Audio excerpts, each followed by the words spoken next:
Good evening, everyone. Welcome to the FearFans podcast. I'm your host, Don Elmy, and with me is Kate and Nick. Nick and Jill should be joining us soon. So, right now we're just here. Let me just make sure it's going through on the Facebook pages. Hang on, just gotta refresh this. Here. Okay, yeah. For some reason, the audience setting just keeps messing up on there. But all right, I got it.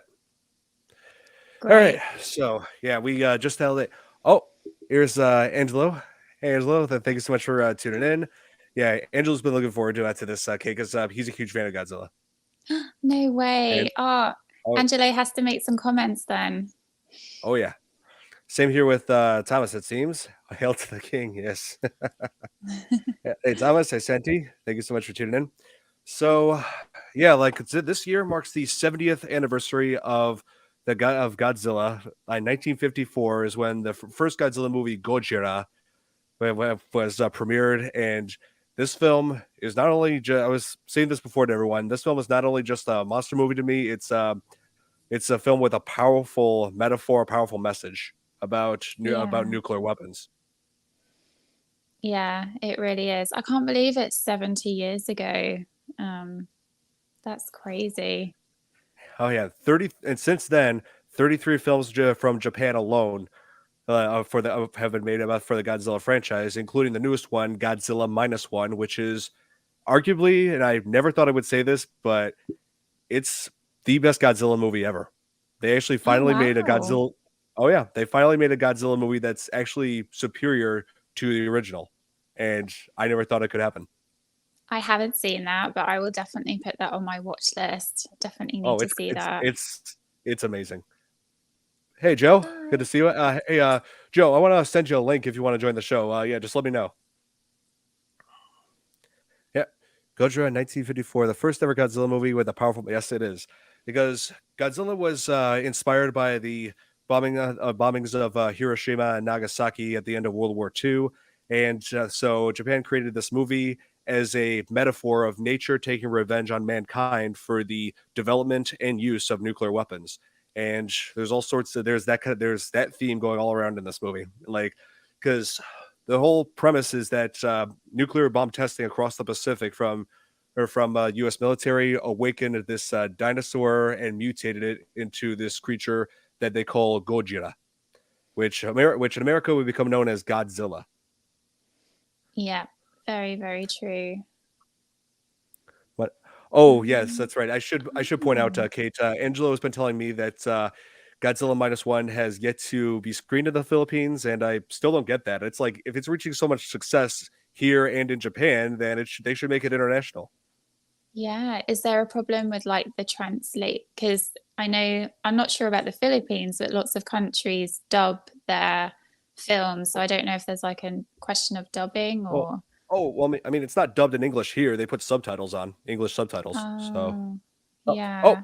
and here is, hey, Jill. Hi, Jill. Hi. Hey, glad you could join us. Yeah. So, yeah. Oh man, the comments are already blowing up here. But Oh, wow. yeah. So yeah, we were just talking about how Godzilla was created and how that idea just came to mind. Oh, and like I should mention, I don't think we pointed this out yesterday when we did the screening for the movie in preparation for this. But yeah, the iconic sound effect, Godzilla's roar, was Mm. that's like one of the main things people remember about Godzilla is that it was originally created for this film. It was created by using a leather glove against a double bass. What? Oh, I did not Yes, know that. That's crazy. that's how it was originally created. That's so And random as well. yeah, it's like it's like you never expected like something like that to be created from a musical instrument. No, no, definitely not. Because it's kind of like that screech, isn't it? Almost like Oh a yeah. screeching sound. Yeah. And of course, it's been altered over the years, like in many different films. Hey, Jeremy, Hi, good to see you. Jeremy. Hey, Happy New Year. Jeremy. Philippines is Happy the New most English Year. country. Oh, oh, I didn't know that, Angela. It's in English. Oh, okay. Okay. Yeah. So come on, Philippines. Show Godzilla -1. Come on. Exactly. Yeah, It exactly. needs to get over there. Here, I'm gonna try sending Mark the link so he could join in on this. Or sorry, Joe. I'm just reading Joe. his username, Mark Joe. All right, I'm gonna Nice. go ahead and send that to him. So, Jared, Mark, Kate, what are your thoughts about when you're first seeing Godzilla? You're just seeing where it all began. Oh man. I mean, I think the first thing that's noticeable is that obviously it's a black and white film. And I guess we'll come to why it's black and white later on. But just the fact that it's in black and white just gives this, I don't know, that it kind of just gives you this really this kind of sadness to the film, just because it's in black and white and there's no color. And when you see Godzilla, I thought it was stop motion, but I was totally wrong. It's actually a guy in a costume, isn't it? Well, for the most part, it is a guy in a costume, but there are Okay. some scenes, there are some moments, some shots where I felt like it could have been stop motion, like where he was using the atomic breath. Here, Yes. I actually did come across this image here, where here, Oh, hey Tom, hey. and hey Hello. Joe, Hi, Hey, Joe. hi great Joe. to have you guys here. Yeah, man. Had to show Yeah. up. Happy New Year. Happy Happy New New Year. Happy New Year. yeah, Happy New Year, everyone. Yes, happy Great to 2024. see you guys. Yeah. Oh, there's that roar, that iconic sound effect. And that Created is by a Lo- leather glove on a double bass. Yes. Wow. That was this movie's version of it. I mean, it did change throughout the years. Oh yes. And eventually become what we knew. I have it on. Wow. But yeah, Nice. Jill, what did you think? Like, what were your first, like, for me, it was just the fact it was in black and white, and it's just like this Yeah. overwhelming sense of sadness, and it's just classic. It really is. And Yeah, it's I love it. terrifying. Yeah. It is. I think it's just more, to me, it's more like you focus more on like the scripting, the storytelling. Like I love black and white films, all the classics. I'll still even watch musicals just because I just love the storytelling that goes with it. There's so much content, to it, and Yeah. symbolism, and even irony. So it's like I just love the way they do the filming, even though it's like a horror with the monster and everything. But they really show sympathy with the people, like their characters, and just getting really emotional, so you kind of Mm. you dive into it because of the black and white. It helps you focus more on the whole story, I think. Oh Yeah, yes. totally agree. Everything. Oh yeah, everything about the characters, their emotions with what's going on, the conflicts, it all really just felt genuine. And some scenes are so hard to watch, like especially the scenes with the kids. I was just like, yeah, it's very, very emotional, some of the scenes in it as well, because it gives you kind of flashbacks to, what it's like in war, and it's horrendous. Yeah. Yeah, that's exactly what they were going for with this film. Mhm. With they were showcasing like the effects of the atomic bomb through this monster. Yeah, because this thing, Godzilla is radioactive, so any place he goes, he leaves like not only is he destroying a city, he's leaving radiation behind. Because it showed that scene like after he destroyed part of Tokyo, like it showed kids like being tested on a Geiger counter, giving off radiation. So anyone who comes in contact with him, becomes radioactive. Yeah. That's one of the, and not only that, he also has the ability to use, like, his main power is the atomic breath, which he uses to destroy, just about anything. And yeah, I think as a lot of people have said in the past that he breathes fire, but that's the atomic breath is not fire. That's inaccurate. It's actually I was just telling you guys this yesterday. It's a beam of concentrated radiation. There's no escaping that. The Definitely. thing I couldn't get past, even as a kid, when I saw this, is I could plainly tell that was Perry Mason. Okay. And to me, Perry Mason playing a guy named Steve Martin just seemed really weird to me, because Steve Martin was a totally different guy for me. He's just a wild and crazy guy. Like, you're referring to the American version of this film, which came out 2 years later. Yes. Really? Was it? I thought Yes, it was the same one. See, I should have watched this 56. with you guys the other night. I have Or I last have night. both.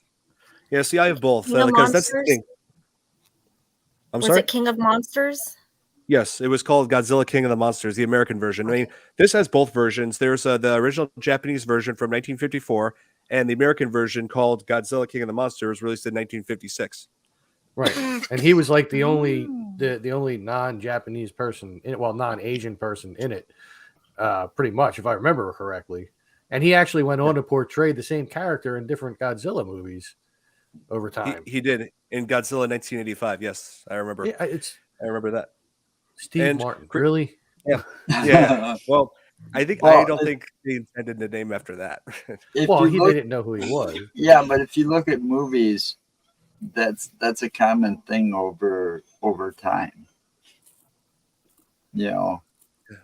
using somebody else's name, and then all of a sudden that person's Well- famous. You know, While Steve Yeah. Martin may have been born by the time this movie. yeah, he wasn't famous yet. Yeah. Yeah. So they didn't Yeah. know who he was, and he probably wasn't called No. Steve Martin. You know, back when I was a kid, these were a big thing for us, watching Godzilla movies. We only had 3 channels. Yeah. You know, and the biggest thing was the Saturday morning cartoons and watching Godzilla movies. You know, whenever they were on. Oh yeah, It must I remember have when I been was little. terrifying. Yeah. No, actually, you know, like Don said, I always thought he was breathing fire. I didn't know about the radiation, you know, thing. But it makes more sense now. I have to agree with Angelo, like 100%. That scene is just harrowing and it's devastating. That's the scene that got me, definitely. Oh yeah, that was pretty emotional scene. The destruction of that city, like where she had Yeah. like that mother like is just holding her kids, like because they knew they were all about to die, and oh man, yeah, Yeah. that's just that's Yeah, especially for that's one of the most emotional- 1953, and like that's huge, you know, because a lot of films around that time, you know, weren't so dramatic in that way, you know, horrendously. Yeah, But and- yeah, Yeah, another shocking scene was where it showed like that news reporter like basically like doing commentary on what was going on in the city while as Godzilla was moving towards them. Then when they were in that tower, and basically they said, "Yeah, this is it for us. Goodbye." Right as Godzilla was tearing down the tower down. yeah, Man, Isn't it Yeah. amazing, Crazy. though, how that movie turned out with the technology they had back then? yeah. yes, You know. I do have an image here that I wanted to share where it shows what they did with as far as effects for bringing Godzilla to life. Like here's what they did, because we said that it was done with a costume. Here, this is it. So They're giant Wow. guys, man. yeah, everything, all the buildings where that show Godzilla destroying, all miniatures. Yeah. Yeah. Yeah, and it probably took them forever to construct Yeah. those miniature Yeah. towns. Yeah. Oh, yes. Definitely. That- The only while thing I they're- can't unsee are the thighs. Like Godzilla's thighs are huge. Yeah. Is that Well, he's- kind of dinosaur Yeah, thing? I mean, he is a mutation of a dinosaur. So, and what Jurassic eventually, period. yeah, Yeah. Jurassic period, which was about over 150 million years ago. I'm trying to remember if did they mean 150 million years ago or 120 million? But but in the movie they said about 2 million years ago, which is inaccurate. I think that could be a mistranslation. Yeah, like as far as the English subtitles went. But Well, nothing's Wild- perfect. While the upper body of Godzilla may have changed throughout the years through the different movies, he always had that padonkadonk, though. You know, those thick upper thighs and and yeah, that's right. And later on in the series, they said that Godzilla actually has 2 hearts. One is in his head, and the other is where his tail meets his torso. Huh. Not 2 hearts, 2 brains. Not 2 hearts. Oh. Sorry, 2 brains. Oh, One brain is his head. The other is in his on his backside. So he's got a brain in his ass. So he is a guy. Yeah, he's a guy. They think with 2 heads. Oh yeah. But yeah, Just kidding. and and the most and the thing that's terrifying about Godzilla is his durability. Like he's able to take so many, like almost there's almost nothing that can kill him. Not guns, not missiles, nothing. Like yeah, Yeah, because that's scary. you show what happens. It shows what happens where they fire the tanks at him, they fire machine guns. Nothing can take him down because Yeah. if he's able to, because he was created from the blast of an atomic bomb. So if he was able to take the blast of an atomic bomb, nothing could, and still take it and evolve, then nothing can really kill him. That's what his dog?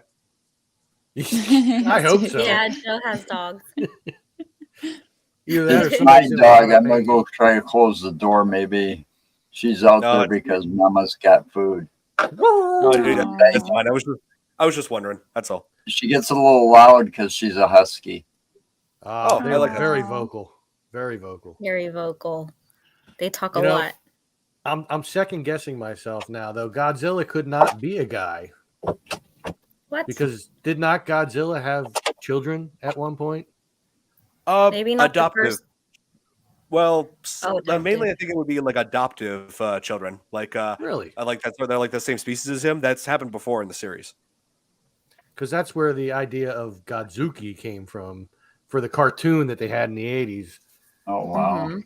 Yeah, I'm I going forgot back, all man. about that cartoon. Godzilla, Godzilla, Godzilla, and Godzuki. I swear to God, I'm not making it up. No, Love it. you're not. I remember it, but the things you tend to remember. I must have watched it if I remember it. I just don't remember watching it. Oh, here. What is the percentage of a person having two brains? Well, I Steve never Martin actually had thought- one, Hmm. actually. Because there was a movie with Steve Martin called The Man with Two Brains. Yep, that was a good movie. Yes, it was. Steve Martin. Yeah, I hear he's retiring. I thought he already did. I mean, the last thing he's been doing is that series with Martin Short on, what is it, Hulu or whatever? Oh, Or- yeah, I know what you're talking about. Yeah. Yeah, where they're like detectives or something. I don't know what the hell they are. But yeah, like when I hear you, when I saw the American version, Godzilla King of the Monsters, and I saw his name was Steve Martin, I'm just like, wait, what? And it's also worth noting that the actor who played him in that, Raymond Burr, was also the villain in Rear Window. Yeah. Hmm. Yeah, he was the I killer. like that one. It's a classic. He also played one of the bad guys in that John Candy movie where he hit his head and went into a coma and went into the soap opera that he wrote for. Oh my God, I can't remember the name of that movie. Oh my God. I just watched Planes, Trains, and Automobiles last night. I love that movie. Yeah, that's a Again. good comedy. That's a great. Isn't that a Thanksgiving movie? It takes he's going place to- around yeah, there. Thanksgiving. Yeah. Mhm. Yeah, Yeah. for sure. Oh, and just so you guys know, Nick should be signing on real soon. He's celebrating his dad's birthday, so he's got a dinner going on. So he said he'll try to join. Yeah. Yeah. Happy So- birthday, Nick. Or Happy Nick's birthday, pickle dad. Dad. Pickle Nick's dad. Nick, pickle Yeah. dad. Daddy, Nick's daddy. Aw.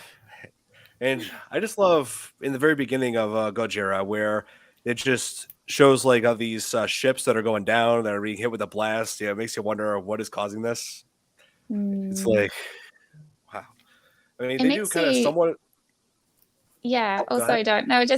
Like, can you just imagine, like, if that actually happened, what can you do to stop Godzilla? Like, what can you do in that situation? Well, now we It's have just nuclear terrifying. weapons and stuff, which Yeah, they but, didn't like, have back then. Yeah. Didn't he have the atomic bomb like blast in his face and like Try Yeah, to I mean, catch nuclear- him. catch on him? Yeah, but nuclear weapons are what created Godzilla. More nuclear weapons will do nothing to him. Right. It's like there's no. If it was like real, I don't think you'd be able to destroy him too easily. No. I mean, Godzilla has died before in like several films, but it's taking him out is easier said than done. It's like Jason, though. He just keeps coming back out of the water. And... Oh, yeah. And they create, and the guy named Gojira was actually a combination of. I looked this up years ago. It was a combination of two different Japanese words: the Japanese word for gorilla and the Japanese word for whale. See, it's like Huh. the reason why they combine those two words is because Godzilla has demonstrated the power of both those animals. It's like powerful, like a gorilla. It's like animalistic, but it also comes from the water. So whale. Yeah, that's good. Is this Oh, before yeah. King Kong or after King Kong? This Oh, film? this was released after King Kong. King Kong was After the 1930. original, yeah. Yeah, yeah, that's right. Yeah, I wonder why. I wonder if that's why they went with gorilla, because like King Kong destroying cities. And there was a Hmm. band named Gojira too. There is. I've Oh. looked into that. Are they still around? I don't know if they. Not sure. Yeah, I don't know either. I remember them. yeah. I don't remember any songs. Right. But I remember them. I'm guessing you're bringing up King Kong because there have been a couple of times where they've clashed. Like that third. There was like another. There was Wow. one Godzilla movie from way back where it was called King Kong versus Godzilla. Yeah. And they just recently did one too in the last however many years Yes. it's been. And they're making another one. Two of them, didn't they? Yeah, they're making another one. When they started doing that, they also started kind of making Godzilla the good guy. Yeah. Yeah, Mm. yeah, because Godzilla, he's like been on the line between good and bad with Japan ever since this film. Sometimes he protects Japan from like threats that are more dangerous than him. Like there's other monsters that they introduce into the series, which I wanted to bring up. I have some images here. Mothra. Yep. Well, Mothra. one of the first monsters that he ever fights is the queen of the monsters, Mothra. Yeah. Ooh. That looks like something from Power Well, Rangers. you know what? I remember that in black and white, though. Oh, yeah. I think this is Oh, from the wow. one that came after that. Yes, Godzilla versus Mothra. Wow, I'm terrified of moths. Actually, they really creep me out because they always fly in my Aw. face. And that looks pretty real, too. Yeah. Then there was it does. another favorite of mine is Destroyer. Oh wow. Yeah, which ironically was created by the Oxygen Destroyer, the weapon that was used to kill Godzilla. That looks Oh, cool. They try to take down one monster and then end up creating another. The irony. Oh no, with wings as well. Oh yes. Then there was let's see. Oh, here's another one. Mechanical. Another one of Godzilla, his most too. iconic. Another one of the most iconic villains, Mecha Godzilla, a mechanical Yeah, version I of was just Godzilla. saying it. Yep. I remember that And one. there was a Hydra or something too, wasn't there? Hydra. Yeah, there was Yeah, a that- Hydra Something with like three heads. multiple. Yeah. Yeah, you're And referring then to there his was arch enemy. like a flying turtle. You're referring to Godzilla's arch enemy, and that's this King Ghidorah. Yeah. Yep, Ghidorah. Yeah, there we go. Oh yeah, yep. The three-headed golden dragon from space. Looks like Tiamat from Dungeons and Dragons. Yeah, Yeah, that out of all the does. monsters. Oh yeah, of all the monsters that Godzilla's face, this one is among the most iconic as far as his enemies go. I love Yep. dragons. Oh yeah, they actually made a version of him in the the 1991 film Godzilla versus King Ghidorah, where he like fights King Ghidorah, but Ghidorah ends up coming back as Mecha King Ghidorah, a mechanical. Wow. I mean, I can show you guys that if you want. Here, Yeah. I don't think that would look right. It's Like a okay to king- make Yeah. Godzilla mechanical, or King Kong mechanical, but a flying creature with three heads. And Well, then a little anything- bit too much metal. The wings wouldn't work. They'd need Yeah. jet engines. mechanical wings. Yeah. Here, let's see. Open image. Here. Got it. Okay, here, let me just zoom in on this image. I hate when it does this. Okay. Yeah. Present. There it is. Yeah, so this is Mecha King Ghidorah. You know what? I seem to recall seeing that. Yeah. Oh, yeah. It only appeared in one film. Wow. Looks like the wings have been blasted through in that picture. Mhm. Oh yes, that was battle damage. Godzilla used its atomic breath on it. So, Oh wow. oh yeah, its breath is Right through powerful. It'll destroy just about anything. Crazy. Yeah. Isn't Oh, it true that in the Philippines they use dragons as a symbol to scare away evil spirits? I'm not sure. I'll have to Ask Angela Maybe about that. Angelo will know. Yeah, maybe Jill. Yeah, Yeah. I don't know know. all my superstitions. Yeah, Oh, I seem to oh, hey, remember. Chris. I had these toys. Love the cartoons. Oh yeah, yeah, cartoons. Yeah, that's the thing. Oh, hey, Nick. Hi, Nick. Oh, Nick. wow, man, he's chillaxing, Hi, man. Nick. Yeah. Sorry, Where's Dad? We were having a special birthday dinner for my dad, as today is my dad's 65th birthday. So, of course, I definitely like to wish my dad a happy birthday for him. So he's been having a good Happy day. birthday. Happy birthday, Pickle Dad. Happy birthday. Yeah. Oh, here, Leon's asking, how is everyone? Doing great, Leon. Yeah, Leon. yeah, I'm doing much better. My cold's going away. That's good. My pink eye went away. Oh, yeah. Yay. Oh, it is. Oh, yeah, I was gonna ask that. Thanks to these things here. Oh, great. You got some eye drops then. Oh yeah, needed them. Yeah. So Scott, no, it's yeah, not. Nick. It's not my birthday. It's my dad's birthday. Yeah. So Dad. yeah. So Nick, we were just talking about how well, Chris just brought up the fact that there were toys in the cartoons. Yeah, because that's the thing. Godzilla was like widely marketed to both adults and kids alike. I mean, there's been, beyond the movies, there were cartoons, there were toys, there were video games. I still remember that one game that I played on the GameCube, Godzilla Destroy All Monsters Melee. Destroy All Monsters. I still have my copy to this day. Oh, nice. Same. I have a funny story actually. Was it 2000, one of the Godzilla films, when they redid it in the year 2000? Oh, that's so cool. Still have it. Is it the from Toho Company Limited, or which one are you talking about, Kate? It was the one that was set in the States, and it was around the year 2000 that it came out. Because I remember I was like 9 or 10 at Actually, the I time. think that might have been the 1998 98. American Rip. Oh, maybe it was American 98. remake. Yeah. See, If it- Jeremy Okay. slowed down. 1998. If it took place in New York and it had a few Simpsons cast members, then Yes. yes, it was that one. Yes, it was that one.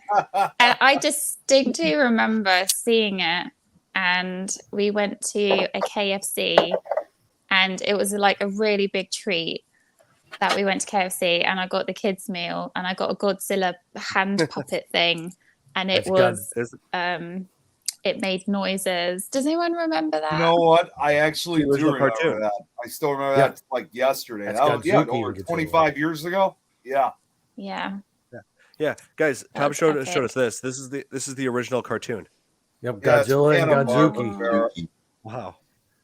That's Now, awesome. I actually found out that they say that there was some popular misconception about that cartoon, was that when they showed that in Japan, they actually used supposedly Godzilla's trademark roar for the cartoon, although it turned out that was later debunked. That actually didn't happen. And plus, when they allowed Hanna-Barbera to make that cartoon, the only thing Toho said that you were allowed to use was the character. You could not use anything or anyone else from the series, including even his trademark roar. So Toho was very strict about it. Right. My man. Yeah, and Jeremy's saying right here that the one from 1998, that's the female one. Well, technically that Godzilla does technically that version of Godzilla didn't have a gender. It was hermaphroditic. It Yep. was it was reproducing asexually. And it had no time of breath. Well, it's also debatable whether or not it was fire. It just blew its breath in that version. It was blowing its breath into fire, so his breath could have been flammable. Yeah. That So- 98 version, I remember it really well because that's when the Edwards Theater opened here, and I started managing that, and it was on the a cartoon. huge hit. Like our lines just, we didn't have the theater like that here, like a Oh, it was- megaplex with an IMAX at the time in 98. So, it was like huge deal for everyone to, and just all the Godzilla novelty that we had. It was just a lot of fun. Oh yeah, I Really remember. memorable. Yeah, I was that was sort of the way many of us American kids back then were like introduced to Godzilla. You know, not from Japanese versions. It was from the 1988 movie. You know, that's because I had the one of the toys back then, and it was like it was like this Godzilla model that you turn its leg and it makes the roaring sound. Cool. I actually, well, Nick and I actually know a guy, Ted Van's son, who, while I may not talk to him really anymore, he'll always be a friend. But he is obsessed with Godzilla. He has pretty much like every Godzilla toy that has ever does. come out. He's trying his best to get that collection, to make it like the perfect collection. And the last time I saw him, it's been quite some time, but dude had like 2 sets of shelves with Godzillas on them from the bottom to the top, and then on top of the shelves themselves, and then random ones around, little keychains, like everything you can think of.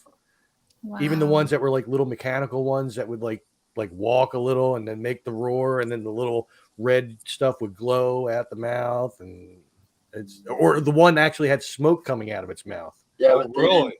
they didn't just make toys off those movies. You had all the merchandising. Yeah, T-shirts, pajamas, the whole works. Cups. Yeah, comic books. I mean, if you even go to Japan today, they got like everything that has Godzilla on it. I mean, he's obviously become an icon to Japan. Like, because I had someone, because I met someone a few years ago who went to Tokyo, and like literally, like every corner that he went, there was something with Godzilla on it. There was like a building that had him on it. There was like a street sign, like a street crossing. He was on newspapers, and he's like, and it's not even just merchandise. I mean, they feature him in other movies and other shows, commercials, music videos, or cartoons and Japanese production. I mean, it's just he's all over the place. He went from being terrorizing the town to being their hero. Yeah, exactly. He does from time to time. There was one film where he actually defended Japan from a monster that was created by pollution, a Hedra. Yeah. Godzilla. Godzilla versus the smog monster, as it's called here in America. And if he's the icon for Japan, what would you say the icon would be for America? I mean, well, I guess Superman, right? I thought it was Mickey Mouse. Well, Captain America. Superman supersedes Mickey Mouse, I think, in comic books anyway. Yeah, the action comics. And in all that. Comic books, I would say it would be Superman. Plus, Disney just lost the rights to Mickey Mouse. I know. They cannot copyright that anymore. Now What? it's free to use. So everybody use Mickey How Mouse. did they He's free lose? to use. Wait a minute. How did they lose the rights to Mickey Mouse? Something that was created by Disney to begin with. They could still create with him, but they can't solely claim the rights to him anymore. It's public domain now. Yeah, and they also said too, not to get off topic, their first like ever cartoons they made with them, by about 3 years from now, I believe, they're going to be considered public domain. They're no longer going to be like strictly held. So that's even going to their cartoons they made. I think Steamboat Willie has been public domain for a little while now. Yeah. But he wasn't called Mickey at the time. So it was different. But yeah, Yeah, Jeremy. Yeah. So you and Jeremy had a discussion about copyrights in public domain. Oh yes, we did. Yeah. Yes, we did in British literature. There's no way Japan. There's no way that Toho would ever allow Godzilla to become public domain. Yeah, like it will always be theirs. And this is Tom's World is not public domain either. Well, you know what? If you think about it too, that actually brings up obviously another Japan iconic monster, because obviously almost 10 years after the original Gojira was made, 1965 saw the release of the movie Gamera, which obviously was was made to rival the success of the Godzilla. Yeah, the flying turtle. Yep, he's got the Gamera franchise right there. And I remember that. Yeah, ever since then, they've been trying to make a crossover with Godzilla versus Gamera, but they haven't been able to. That was my favorite as a kid. They were trying that for ages, trying to cross over Godzilla and Gamera because they've been box office rivals from the very beginning. See, the way I've heard about it lately, they never is the reason why they haven't done that is, I think it was in the early 2000s where at first were Daiei Motion Picture Company, that's the company for Gamera, wanted to make what was going to be called Gamera versus Godzilla, but Toho refused. But even before then and afterwards, they really wanted to make this crossover. However, Toho Company Limited would only allow to use, regardless of which company was going to use the character. Toho said they can only use that character if Godzilla wins. But Daiei refused that because they wanted Gamera to win. So since then, they cannot reach an agreement. Well, I don't think they're going to. What's that? Because think about it. If you owned one of the other production company, you'd want your character to win. Yep. So that feud's going to go on forever. Exactly. Gamera versus Yeah, the Teenage and Mutant then, Ninja Turtles. no, we want our name to come first. No, we want our name to come first, you know. Yeah. Is it like Alien versus Predator? Very much. Yeah, but that actually happened. Yeah. It did. Very much. I mean, since then, there's kind of been basically a bitter rivalry between those two film companies. Oh, totally. And from the I very mean, I'd beginning, love to see it though. If they ever made it, I'd pay to watch that one. I'd So, pay to go see it. I grew up on all those films as a kid. That's all we had. 3 channels, and you know. I and if hear you were you. lucky to have a TV in your own room or your own TV in a basement with your brothers or whatever, you were able to watch anything other than what your parents were watching. Definitely. You know? Oh yeah. Like I remember all those times when I was little, like renting all kinds of Godzilla movies. The majority, all of which I actually have in my collection here. That actually reminds me, I got to get my copy because I got a little story. Hey, to I tell you couldn't guys. I'll rent be right movies back. when I was a kid. I get it. There was no such thing yet. Oh yeah. Like back then I had a similar experience. And it wasn't like today where you could just look up and watch whatever Godzilla movies you wanted. Yeah, like I had to I had to access to the ones that were just available, which were kind of scarce here in America back in the 90s. Man, I clicked off the screen for 1 second and the couch ate Nick. Is there a movie about a killer couch? Maybe. I don't know. There should If be. not, we should make one. Oh, Yeah. Let's make it. Low budget. Make it like famous couches, like the couch from Friends, the couch from Married with Children, the couch. Don't You know what I forget mean? the one from Beavis and Kinda like- Butthead. Yeah, it'd be kind of like the bed that ate Johnny Depp in Nightmare on Elm Street. Yeah. Can't be worse than the rubber tire. Oh, Just can't. So true. all right. What do you got, Nick? So before I show this, I got a little story to tell you. This actually was from over 20 years ago, but you talked about Don running Godzilla movies. Over 20 years ago now, if you guys didn't know, this house that I live in, we actually had a house fire, and we actually we literally almost lost everything. I was only 8 or 9 years old at the time, but here was the strangest part. A few days prior, I happened to go to the library. Of course, this was still during the VHS era, 2002, and I happened to have rent Godzilla King of the Monsters, the Americanized version from 1956. And it took 3 years for the house to be fully rebuilt after this fire. But one of the survivors happened to be this tape. And when we went to the library, I mean, we had to explain we had a fire basically at our house. And, they said, okay, it's no big deal, no problem. You can keep it. But this is among one of the few survivors from the fire. And I thought it was kind of a strange coincidence. I was going to say, man, the late fees must be out the door, man, at this point. No shit. You probably owe Date, $5. what did it say? Due date, July It says 2000. 12th, 2002. Yep. A Man, lot. Man, You you could have owe bought yourself in a whole new house for those late fees. you owe And a it's whole still- dollar now, man. And it still works. And you know what? What's even stranger? It even still has some of that burning smell, that burns like kind of that ash smell from the fire. So almost like it's if this movie really went through a real life Godzilla movie. It's like it's like our house was actually destroyed by Godzilla. You know, the biggest problem with those, you're lucky it still actually got tape. Yes, it does. Oh yeah. Because over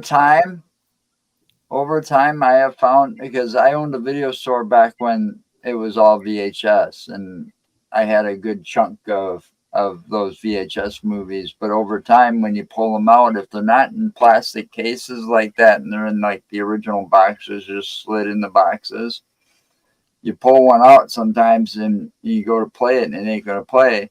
Well, when you open up the lid, press the button and open up the lid, the tape's gone.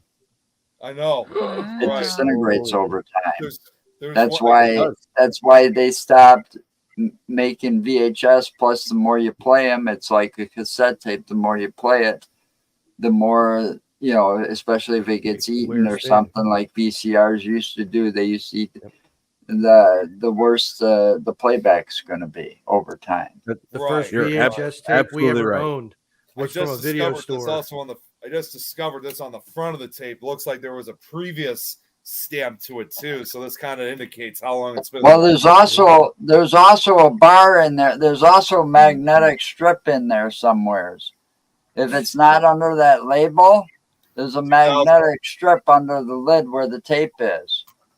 Right. On the inside of the plastic, because it'll set off the thing on the way out if you grab the movie without checking it out, you know. Yep. And I can attest to the videotapes not lasting over time, because the first videotape we ever owned, and I remember when I was a kid, it was The Breakfast Club. We rented it, and our VCR ate it a little bit, so they made us pay for the whole thing. So that was the only tape we had in Oh the my house. So we God. watched it Dang. over and over and over, and that I thing love that one. just by the end, it was just like so jumpy and it was ridiculous. But to this day, I can still speak every word of the entire script as the movie's going. Oh yeah, like another one of the major Yeah. flaws in VHS tapes is the audio is not that great. You know, like but then when DVDs were introduced, you know, they like completely revolutionized, you know, the home video market, and then everyone's like, okay, we want this, but we want this in higher quality, and they're like, okay, here's Blu-ray. Okay, we want this. Okay, we want this in even higher quality. Okay, here's 4K.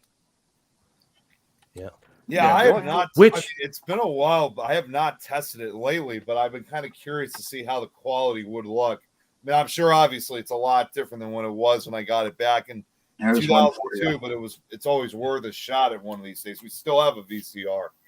Oh, I yeah. kept some of my VHS tapes because you ain't gonna find them anywhere else. That's Oh, yeah. I was just. Oh, what do we got here? What is that? Now let's zoom in on that one. Humanities? Humanities. Oh. Ultimate Wow. Death Experience. Inhumanities. Inhumanities. There's two of these. I just grabbed the ones that were on the first shelf.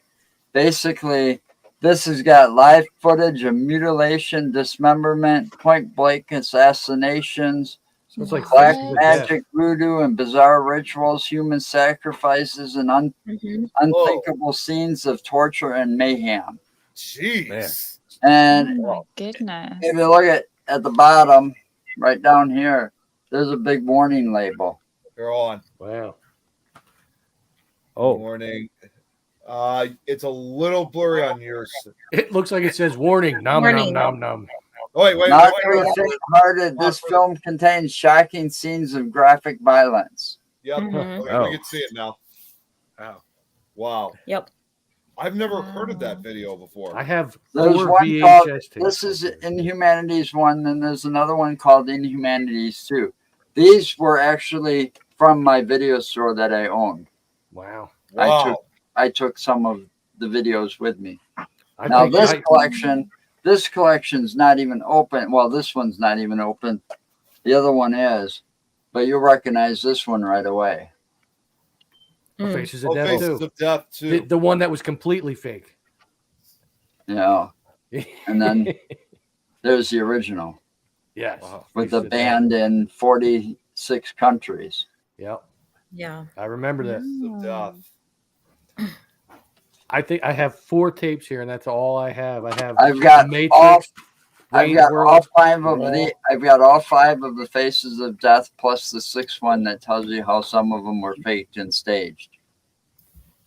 Why do you have the Princess Bride? I love the Princess Bride. Love it. Well, those Disney VHS movies can be worth a lot of money.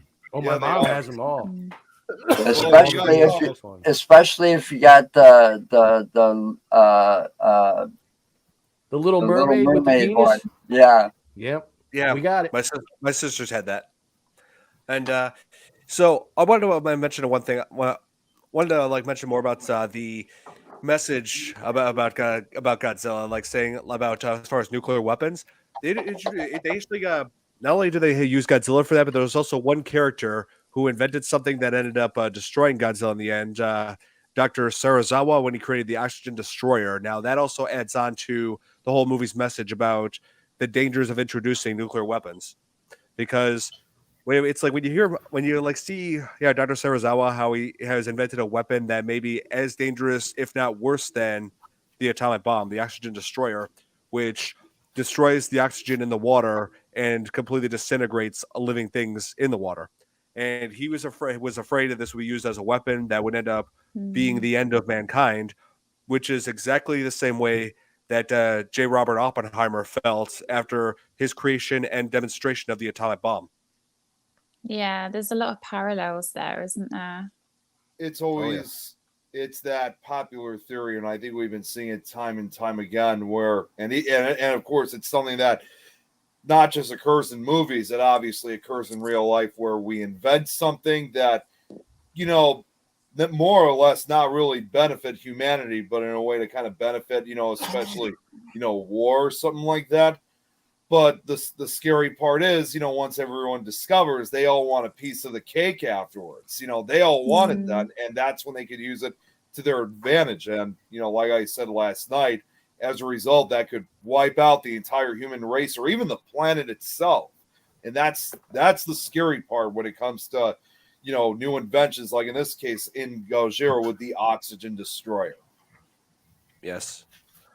It's like there's that conflict. It's like they need something to destroy Godzilla, but Sarazawa's afraid that if he makes the oxygen destroyer public, it would end up falling into the wrong hands, or the government would force him to make them for them. Just like terrorists would try to get their hands on them. Yeah. Well, it's like just like they do now. Start trying to make something, that might help humanity. And then somebody tries to find a way to weaponize it. Yep. Yeah, that's right. Yeah. So I was just looking at the comments when we were talking about the couch eating Nick. And somebody Chris, oh yeah, when I clicked off the screen when I came back, you were going. I said, man, I clicked off the screen for a second and the couch ate Nick. And we were talking about a horror movie about that. And somebody it was Chris Binder. Killer Sofa 2019. It's a movie. It really what?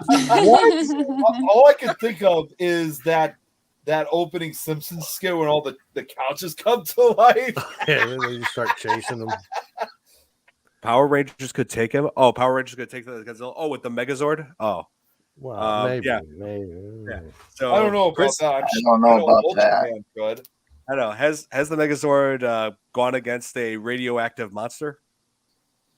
The closest thing I could ever go to Godzilla. No, that's controlled by what? 5 kids? Yeah, they need Ultraman instead. That's exactly there what I was going to say.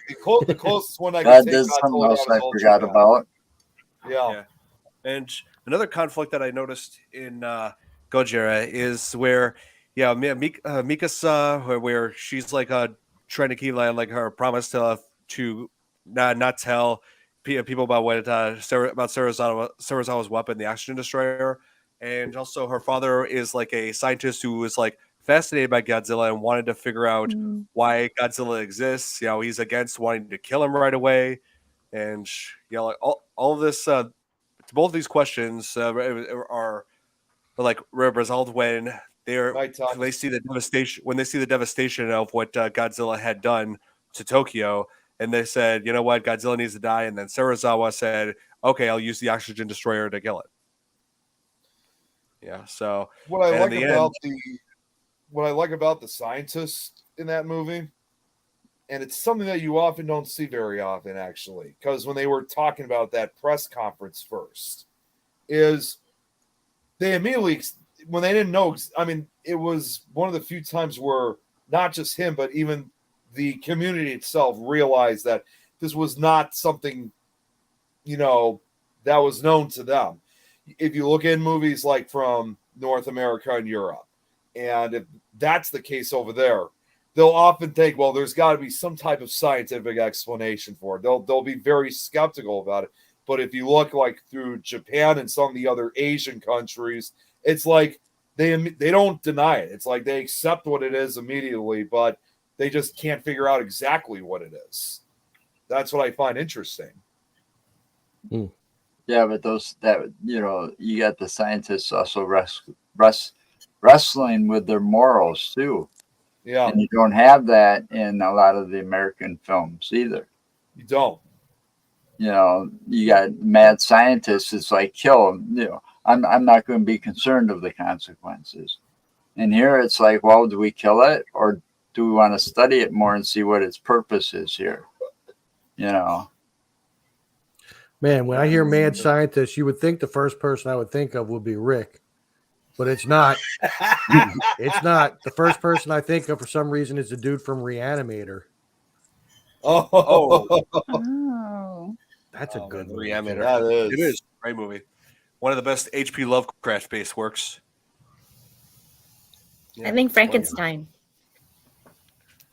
And Mary Shelley's Frankenstein. Oh yeah, that's a great one. Yeah. When I think of mad scientists, I always think of Doc from Back to the Future.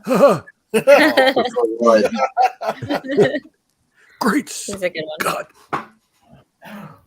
That's true. I wouldn't say he's a Love mad scientist, but Yeah, he's I don't not know mad. why He's he pops in my Eccentric head. is more the word for him.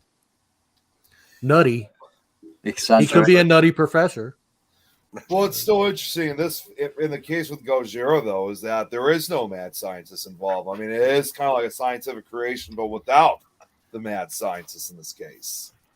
Right. It's like Godzilla is not just the work of some mad scientist trying to create a monster, for his benefit. But Nikki, You made it. I just Hey. made it. Just wanted to do a little quick hello. Wow. I won't be too Hi. long, but hi, how are you? Right. Happy New Year. Happy New Year, and nice seeing everyone again quickly. We're just currently driving around. We've got 3 I hear the hours turn before we get signal. home, so can't hear anything? Okay. No, I heard the turn signal of your car. There we go. Hi, guys.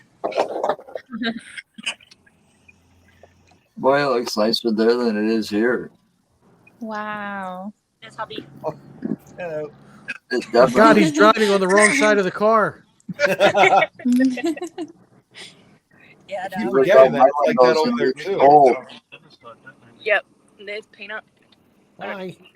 Say hi. We're going to drive past the big sheep. And we've got a big sheep coming up, if you can see it. Hang Sheep? on. Sheep. Sheep. Hang on, we'll pull Go on, in. let me zoom. I'll zoom in on it. Hang on. Oh, geez. Oh, 1 minute. Hang on. Nick, 2 secs. okay. Big sheep. Big sheep. We're going to show them the big sheep. I don't know what to expect. This is tense. It's a big I just know it's a big sheep. That's all I know. A sheep as big as Godzilla. Sheepzilla. Sheepzilla. big That would sheep. change the noise. Oh, wow. That Holy is a big Wow. Wait a minute. Here, It is let's zoom in on that. Here, wait. And it's a Pull it boy. back. Hang on. Oh my God. Whoa. That's It is huge. Godzilla. And it's a boy. Hang on. Just gonna jump Sheepzilla. there. Oh, really? It is. We got to Sheepzilla. look underneath. Yeah, boy. Wow. Wow. Oh Look my at the balls gosh. on him. Oh my God. That's what she said. He's got big wool balls. Oh, I miss you guys. We're about 3.5 hours away from Perth, so Wow. Yeah, it's been good. Wow. Nikki, if I may ask, what's the status? What's been the status lately of the fires over there? So where we are at the moment, it's actually winter-ish down here. We've had winter for the past 3 days, just rain and a little bit stormy. But up in Perth, apparently the temperature's been 32 plus, so they've been hot while we've been cold. So, but yeah, we don't have much fires at the moment that we know of. So, At least the temperatures dropped down. hey, you know Nick. Oi, look, it's Nick. You know Nick. Hi there. Hey, hi. Hi. Oh, she's so horrible. Hi. Yeah, and there's Dom, and there's Nick, and there's Kat, and there's Pickles, known as Tom's World. Hey, look, you don't gotta keep calling me like Pickles and stuff. Yep. I'm just saying. And there's Jill, and there's all other people. Yeah, he really doesn't like it when you call him Pickles all the time. There's Dom. Yeah, no, it's been good. We've been to a lot of locations around Perth, WA, so, and they'll be up on my Facebook page. So. Cool. Okay, cool. Nice. We'll all That's see it. amazing. Yeah, well, it's good. It's good. Well, I'm glad at least. I mean, we're definitely glad that you guys are okay. You guys made it out of there from these fires, but hopefully, you guys will be able to head back home soon. Yeah. As I said, we've got 2-hour drive, so not too far, but we'll make it. Yeah, far enough. Cemetery. Oh wow, that cemetery is huge. Hang on. Oh, we're not going that way. Yes. No. Okay. Yep. No. Husband's driving. Husband's driving. So, yeah.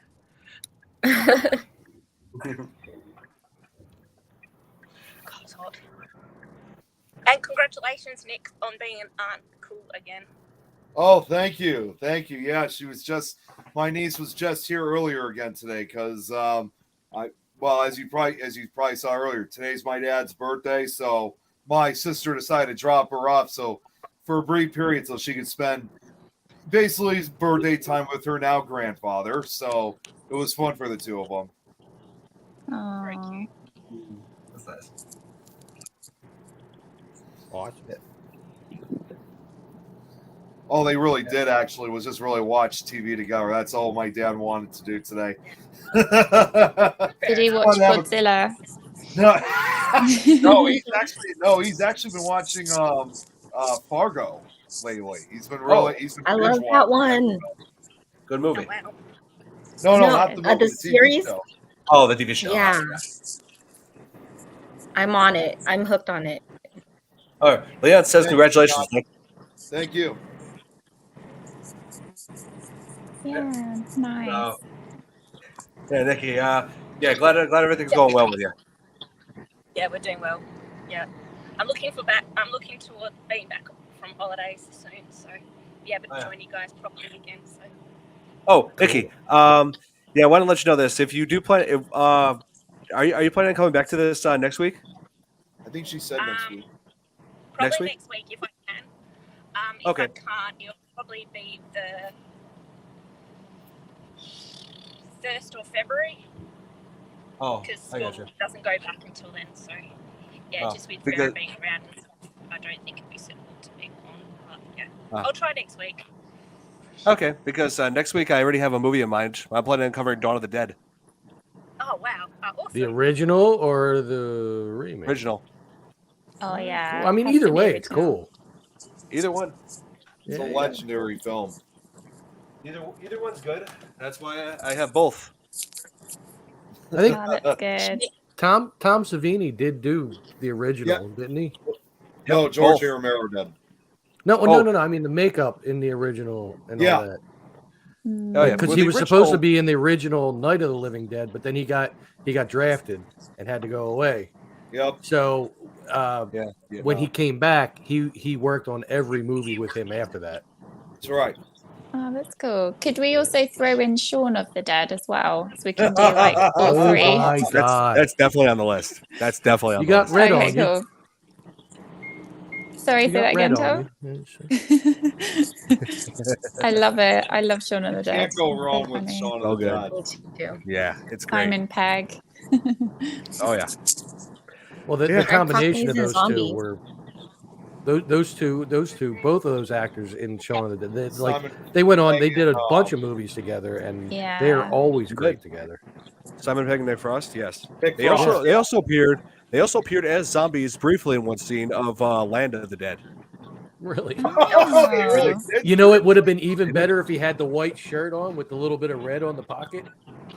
Oh my god, that would have been great. You've got red on Yeah. you. You got red on you. I love it. Love it. British humor at its best, definitely. Yes. Oh yes. That's what I love about it. Yes. Oh wait, did we God. lose her?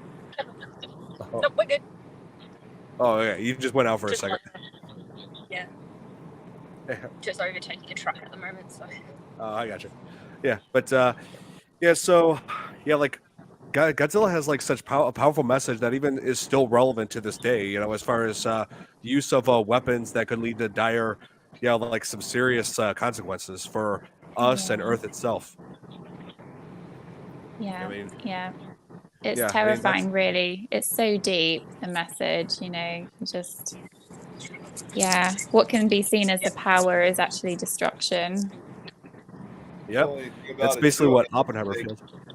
you look at Yeah. Godzilla in this case, it's like you think to yourself at first that it's just a creature of itself that's creating this, all this destruction in this case in all of Japan. When reality is, it had to happen.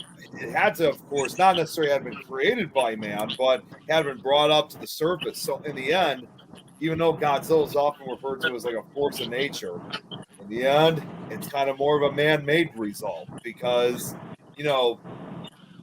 had in this, let's say in this case, say if this actually truly happened, if World War II never or any of these weapons were never created, we never would have all these problems. So in the end, it's more of a man-made result than a force of nature, as they say in these movies. I mean, Yeah. that's open to interpretation, really. I mean, That's so true. there is a bit of nuclear physics in nature as well. Yeah. Well, yeah. As far as the planet is concerned, not talking like out in the woods or anything like that, but so I mean, he could have been formed by nature completely. Maybe like a little baby lizard made its way down to the core of the earth,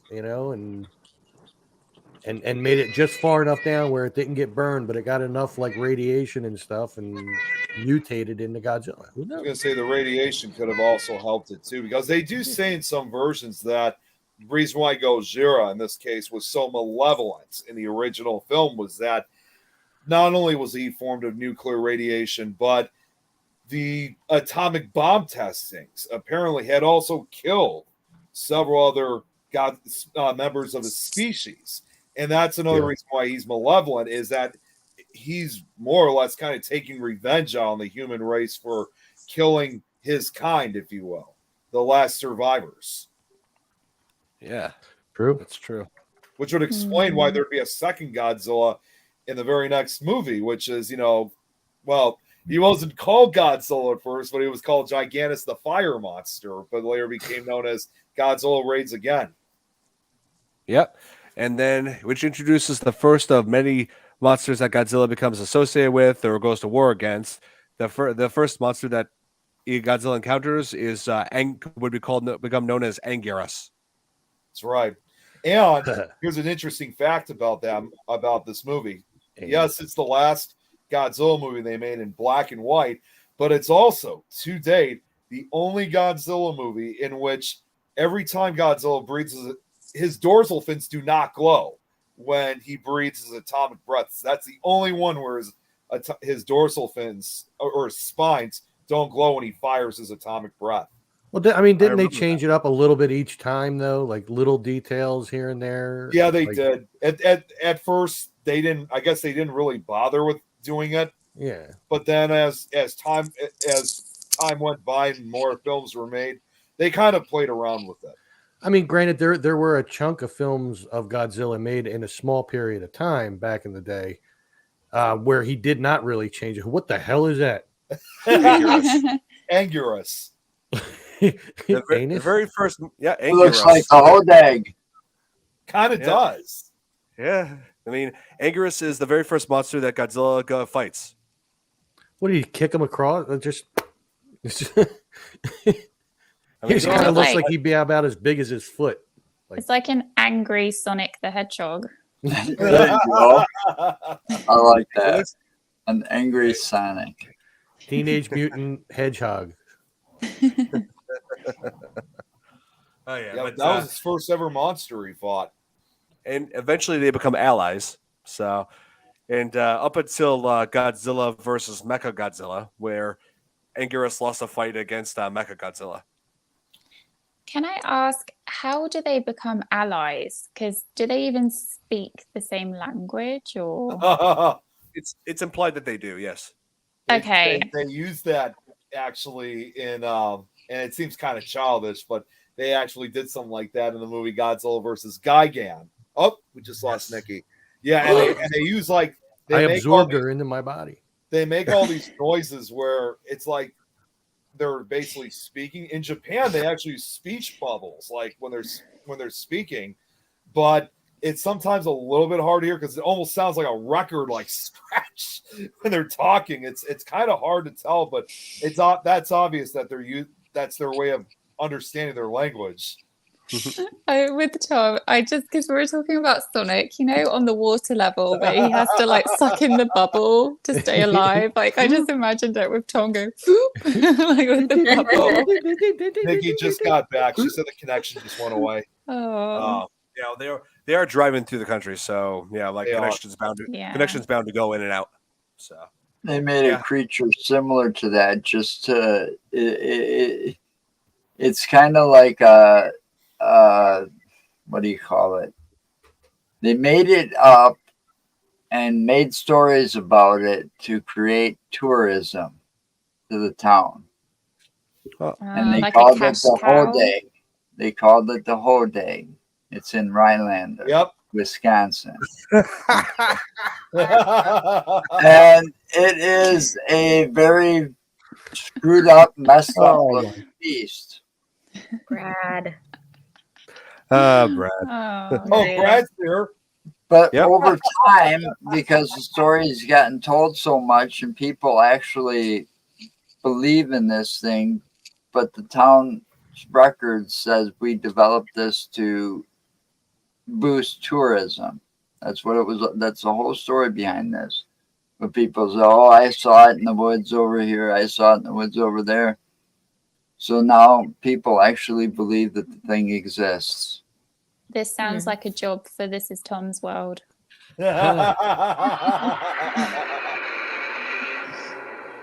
Go and investigate Tom. Well, you know what's even crazier is that, and I don't know if it would have the exact type of resemblance, but we talked about in this case that Dad came in. we talk about in this case like with Anguirus kind of looking a little bit like Hodag. Well, there's actually another kaiju that kind of resembles the Hodag, if you will. And I'm trying to look for that right now, but damn, where the hell is it? Okay, Well, I'd like to meet the person, but he's probably not alive anymore because this thing was created way, way before my time even. And how they came up with this creature or this weird looking thing, I'll never know.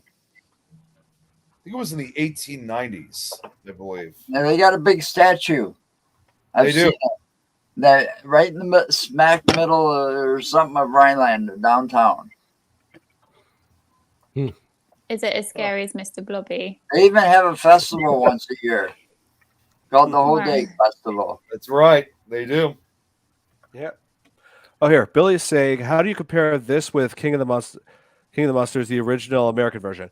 I feel like the Japanese version was superior. Like just the focus on Japan's culture after World War II and just focusing. Yeah, it's like they introduced the American version. They introduced the character Steve Martin to show America's point of view of what was going on, in the events of Gojira. But well, and the craziest thing too You is know, when Raymond Burr was in this film, he wasn't actually in Japan when they shot his scenes. They just shot it. Actually, I think it was in the smallest studio they had in California at that time. So it was all his scenes were all shot in America.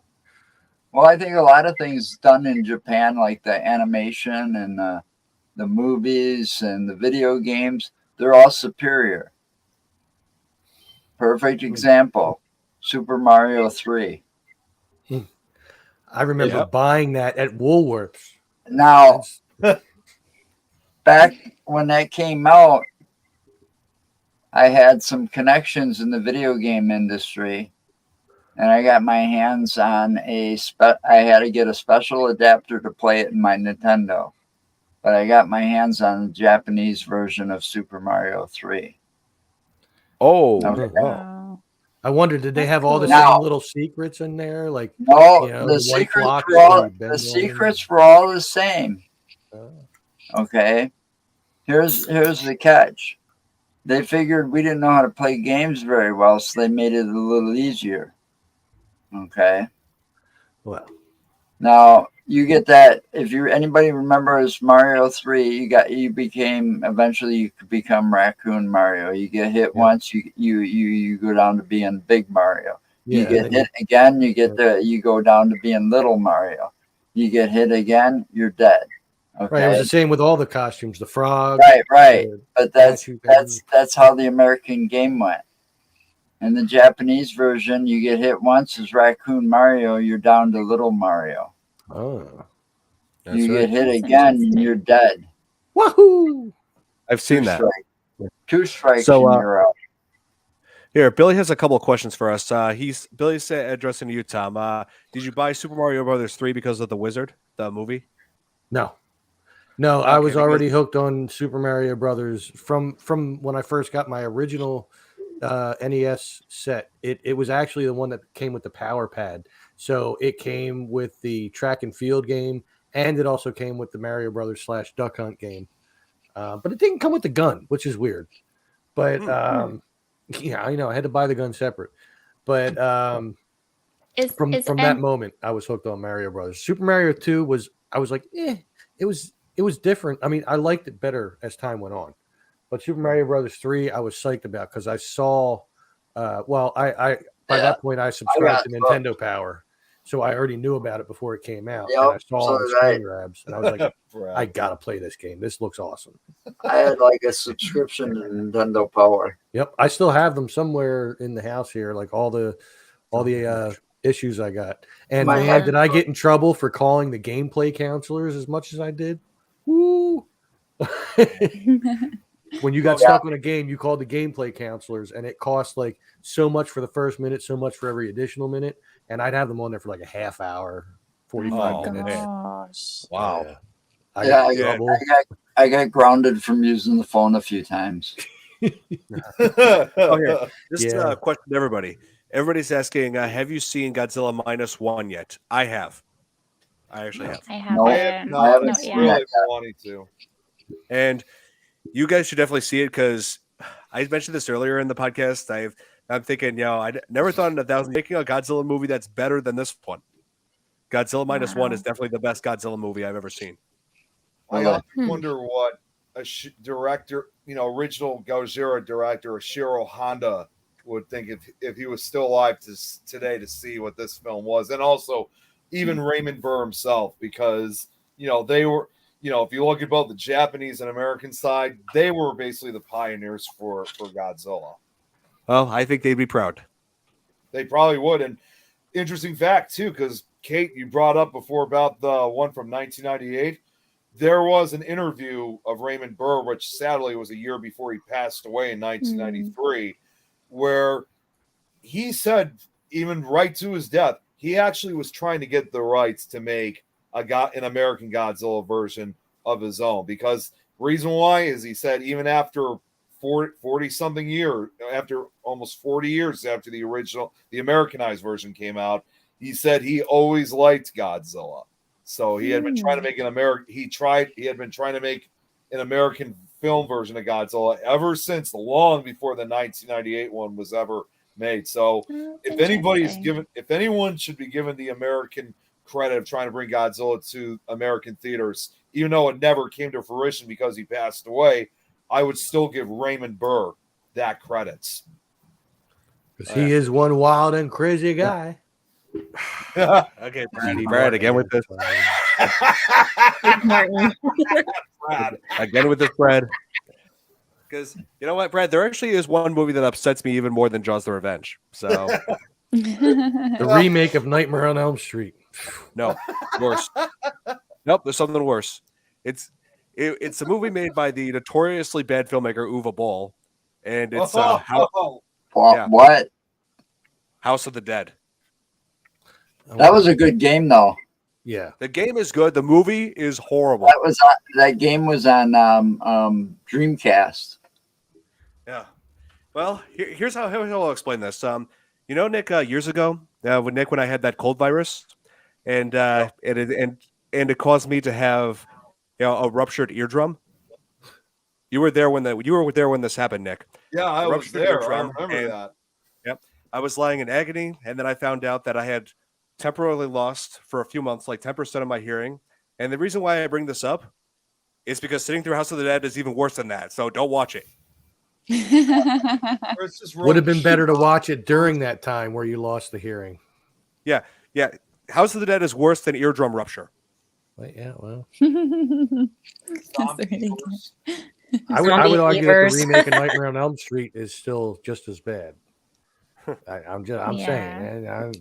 There's nothing like the originals when it comes to horror, the classic. Yeah. Robert Englund is the only one that can play Freddy Krueger. But the guy that I talked about in that little fan made thing where they used the same dude from New Nightmare, the kid from that, and he reprised his character in the fan made film. That dude that played Freddy was like spot on Robert Englund. I mean, you really got to watch that. Dylan's New Nightmare, it's called. Okay. That's good. It's not long. It's like 20 minutes. Oh. I'm really sorry, guys, but I have to go now. I have a few things to sort out. But I just thank you so much for having me on the live, and I will see you guys soon. Happy New Year, everyone. Happy New Year.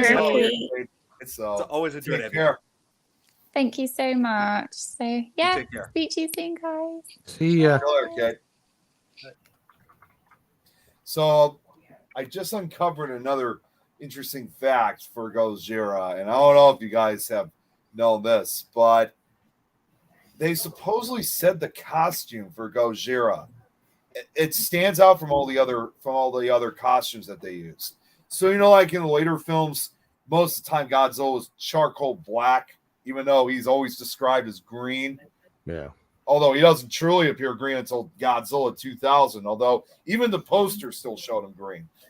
But in the case with Gojira, they said it was the only, and this was the reason why they actually partially shot the film in black and white. Even though he's also described in green in this film, in the original, they say it is the only Godzilla costume they made where it was actually neither green or black. It was actually brown when they shot it. Wow. Wow, man. Wow. Oh, here. Billy's asking if any of us had seen Moonfall. I'm guessing he was referring to that. He's referring to that one that came out in recent years. The one that was directed by Roland Emmerich, who directed the 98 version of Godzilla. I don't think I've seen it. I'm not sure I have either. I don't think so. Finished.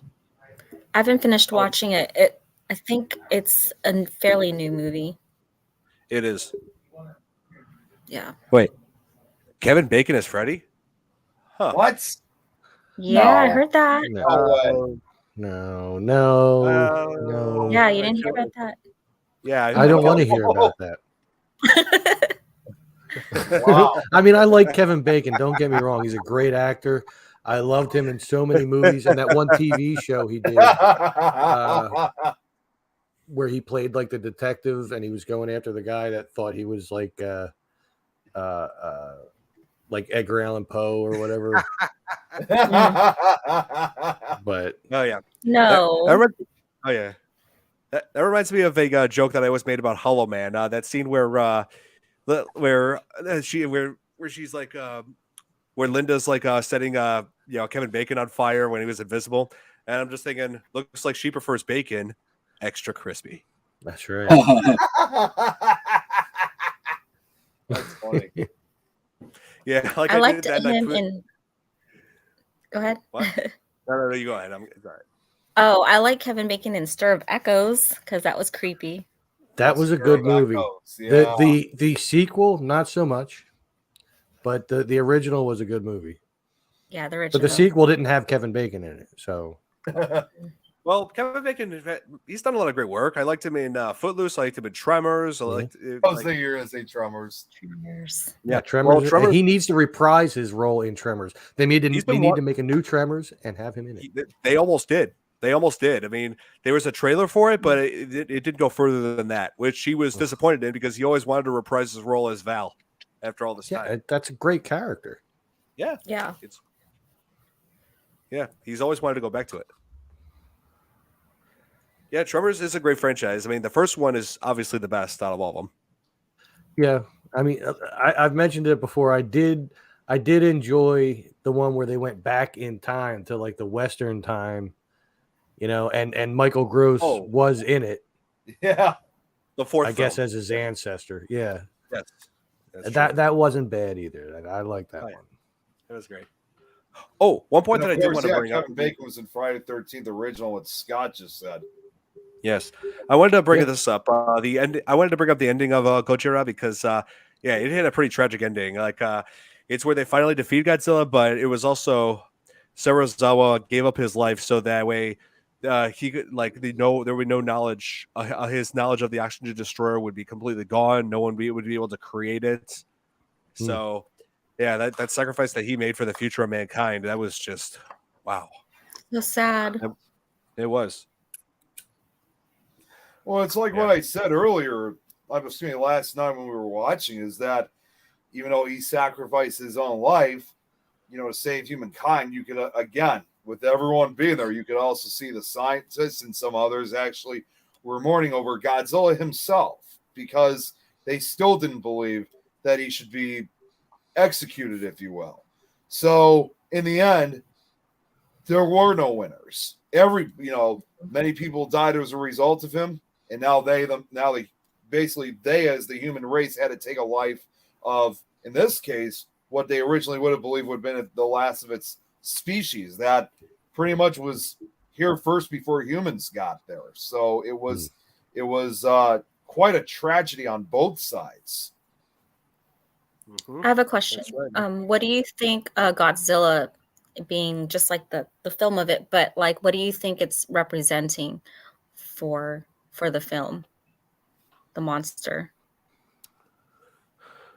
The monster itself, I believe, is demonstrating just nature's wrath. And the consequences what humankind can create when it comes to like nuclear disaster. Oh, Irene from Japan. Speaking of which, I actually sent her the link. Good to see you, Irene. I had to tell her about this, so I sent her the link. Oh, great. You know what song is going through my head. Even though it's not her name because it's an R, not an L. That is awesome. Yep. Come on, Eileen. I love Godzilla. I know. Irene, I'm same way. I've loved Godzilla ever since I was a little kid. Renting the Godzilla movies from the Blockbuster and just watching all the monsters that he faces. And I love the new one, Godzilla -1, arguably the best Godzilla movie ever. See, I often wonder too, because I don't know if you guys have also known this, but it was only just a couple years ago that the original suit actor of Godzilla had passed away. He actually passed away in 2017. And I often wonder how it must have really been for him. His name was Haru Nakajima. And I often wonder how difficult it must have been to play the character because they say the costume they used in that movie was very difficult. It wasn't like the later costumes because it was heavy. It was hot. I mean, he passed out several times while in costume. So but he still apparently enjoyed it. And he ended up playing Godzilla and several of the other other monsters in tow, including once King Kong and King Kong Escapes. He played different Godzilla and different monster characters between 1954 all the way up till his retirement, his last one, which was Godzilla versus Gigan in 1972. So almost 20 years he was a suit actor. It might be wrong, but I so want to see that footage of them passing out because I don't know. I just would think it's funny because I know it didn't kill them, but so, it was just, I don't know. Just be funny to see Godzilla be walking just all of a sudden. They had to like put in air hose, I think, at times, like to keep him cool up. But even then, that still wasn't enough. Oh. Yeah, Maybe he landed on a building and they used it anyway. Maybe. Oh, check it out. I wouldn't doubt it because knowing how it ends, I wouldn't doubt it. Yeah, seriously, Nick, we are setting up a night, getting everybody together. We're watching this movie. You got to see it. Seriously. I still want to see it in theaters. I got to see it in theaters before that. Oh, here.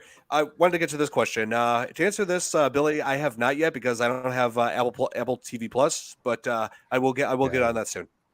I still got it. Same. Yeah, especially if. But I like Kurt Russell. Yeah, he's a that'll good. be Yeah, I like him. Mm-hmm. Yeah, that'll be interesting. Yeah, he did a good job playing Elvis. Did a good job in a lot of his movies, man. Even the stupid ones like New York. Overboard was stupid, but he was still good in it. Escape from New York. Yeah, and L.A. And Bruce Campbell was in Escape from L.A. Was it? I think so. Although he did a movie to this day. He did a movie. I swear it's him, Kurt Russell, and I think it's Sylvester Stallone. I think Tango and Cash. I cannot watch the movie without falling asleep halfway. I love that movie, and I think it was Tequila Sunrise.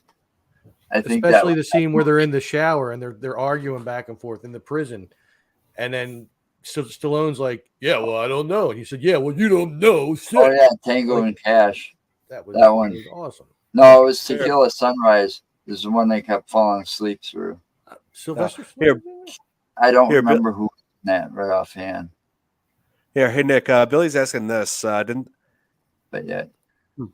the Americans had Japanese war brides back then in World War II and then bring them home? I don't know about that. I really don't know, but I do know though, and this is, I know we got to end things, soon, but I'm just gonna say this, whether that happened or not, I have no clue, but I do know though, when you look at obviously, and it's not just for World War II. This is even what's going on with our current wars, but you see this time again with so many wars that, I think I talked about it last night, as a matter of fact, after the show. Where, she said, Irene said she knew some people did, and they are haunted. But that's not only that. There were times that you had people from both sides during World War II where some of them just didn't even want to fight anymore. Like, it was just like, because there was a television show my mom had watched, a World War II show. I can't remember what it was called, but it involved that later part of the war when, America was fighting Japan. And there were at least one or a few American soldiers that were injured, obviously during the war. They were still alive, but it was amazing to see though. They got medical assistance, but it wasn't from their military. It was actually from the Japanese. They took them in, and these weren't doctors. These were Japanese soldiers that took them in. So it was quite obvious to me, because I learned a lot more from watching this series. I just wish I knew what it was, where people from both sides didn't even want to fight, and they were willing, even if it was considered traitorism, they were willing to help people, like whether they were dead or dying. And if that was the case where some of these Japanese soldiers were helping out American soldiers, I wouldn't be the least bit surprised that America did the same thing. Because in the end, it's like, there's just no point of fighting anymore. So it's just as far as like the brides or whatever, I'm not sure, but there were loose alliances, even though it wasn't allowed, but still that did happen a few times. Yeah, it's happened in mean- a few wars. The Korean War. Oh, here, look. I mean, think about it. How long can you sit there in a battlefield as a soldier and sit there and kill people? Exactly. Here. I mean, how much of it are you going to take before your breaking point? Yep. Yeah. It's Here, like Nick, look what Irene's saying. swords were stolen from families. My grandfather had to buy them back from the people. Wow. There are bones still scattered on Shima Island. Recovery mission is bringing the bones back to Tokyo. I would not be the least bit surprised. Yeah. I think like it's like even though America and Japan we've had our unpleasantness in the past, I'm just glad that we over time we've been able to make amends and form a good alliance between one another, benefit from one another today. Yeah. Yeah. And obviously I've said it a lot of times. Irene and I, we talk a lot. I mean, she's fantastic. Hey, Chantel. What's up, Chantel? Irene and I, we always chat a lot. We always check in. We talk about certain things. Of course, obviously, she just reached out to me the other day about if you guys heard about that earthquake that occurred in Japan, as well as the tsunami. Wasn't it like a 7.5 magnitude or something like that? 7.6. 7.6. But yeah, it's That's close. But she actually sent me photographs when it was live on television. And I was in shock when I was like, oh my God, is everyone okay? They had water coming after that from like tsunami waves. Yeah. From what I heard from Irene will probably say this, but she lives on the Pacific side, so she was safe, her family was safe. But of course, I still send my prayers out for Japan that were affected by the earthquake and tsunami. But that's absolutely true, Irene. Hey, yeah, sorry guys. I was just responding to what Irene was saying. I was just saying, yes, that's true, Irene. And proud of it too. Yes. We all need to be friends and get along. We have to stop all the stupid crap that goes on in this world. Especially the wars now. We're all human. Yeah. And you see a lot of times. I mean, I was just watching. If you want to show like a true alliance, like I just recently saw it just a few days ago. I saw that report. I actually read about. Yeah, I saw that too. They've been talking about it all over the news. Yes, I was shocked when I read that. Man. And I don't know if you guys have seen the footage of the earthquake and tsunamis. I've seen it. Yeah, I was watching. So, yeah, I think I speak for everyone when I say I mean my heart goes out to those who are going through this difficult time in Japan with this earthquake and with that plane collision. I'm really hoping that Japan gets the help it needs. Absolutely. So. Yeah, it was scary when I saw that kind of stuff. And Billy actually just wrote something that really makes a lot of sense. We're all friends, and as the Beatles said it, all you need is love. Yep. Now here, check this out what Chantel said. I was watching it live. First the earthquake, then the plane on fire on the runway. I need an airport. I saw that happen real time live. Man. Oh, it happened. That airport is close to her house. Oh. Wow. Wow. Man. That's some crazy stuff. Yeah. Wow. Mother Nature is a bitch. Sometimes. It really is. It really is. What I always do a lot, and this is like another way of showing my friendship in this case, not only for Irene, but for anyone else in Japan, is you guys remember last year I did this where I was, keeping an eye and documenting typhoons that were in development that were going on. There's a train coming through. Kind of being like a meteorologist, if you will. And I was actually able to keep updates on with Irene to let her know, about where a storm is developing, where it's at, which way it looks like it's going, and kind of keeping up, giving her updates on if it's going to be heading to their general direction or not. So another way of trying to help out in a way. Yeah. Yep. Oh, to answer your question, Billy, I'm not sure if it's considered horror, but more suspense. I was going to say they're more thriller. They're more thriller movies than horror films. Yeah. But they're still great movies. But yeah, they are. Yes. But all right, well, guys, I think we gotta end this here. There's another show that's waiting to come on. So Yeah, well, Yeah, we got to end this because we're already. I also got to be up in 6.5 hours, and I still got to put the trash out. You do it. Wait, let me guess. It's for a video. This is Tom's World, isn't it? That's right. So this is Tom's trash run. Oh, the typhoon of the Phil. I remember that. Oh, and I was forecasting that basically.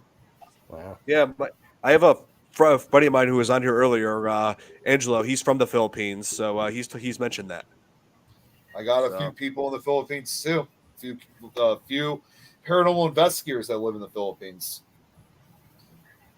Yep. Yes, love and light to you too, Irene. Yep. Oh, and Chris says, "Thank you for your incredible stream. You're very welcome." Yeah, and this won't be the last Godzilla movie we cover. We're definitely going to be covering more of these. We're going to be covering more of these. Yeah. Let me just share this real quick. You know what Kate just wrote. That is so true. Yes. Yes.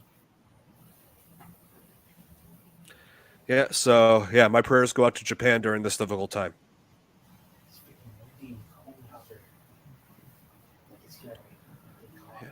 Wow. Yes.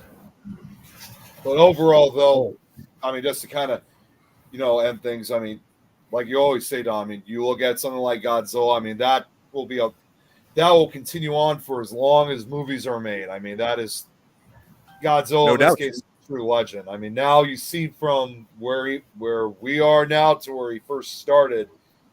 Think about it, between 1954 and now 2023. Well, now 2024. He's now appeared in 40 different films in 2 television series. Yes. And that does not include, as I always say, that does not include the 1998 shit-stand American remake. Yeah. 33 of these films. Yeah, and 33 of these films were from Japan alone. That's correct. Plus, it was a Saturday morning cartoon, as we saw. Yeah. Oh yeah. All right, so guys, I'm sorry, but we got to end this. We got to end this. Yeah. So thank you guys so much for tuning in. Be sure to join us next week as we cover the original Dawn of the Dead. Oh. I've wanted to get back into a zombie movie for a while now, and I feel like Dawn of the Dead would be a very good one for us to cover. Hey, you know what they say? When there is no more room in hell, the dead will walk the earth. Yes. I already am.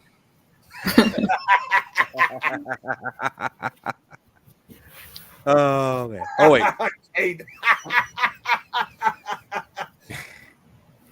That's your question, Tom. How many pickles can Pickle Tom pick if a Pickle Tom pick pickles with a pick? Well, a pick is probably only about, like, at most, maybe we'll say 5 inches, and you figure each pickle is about an inch, so it's probably 5 pickles.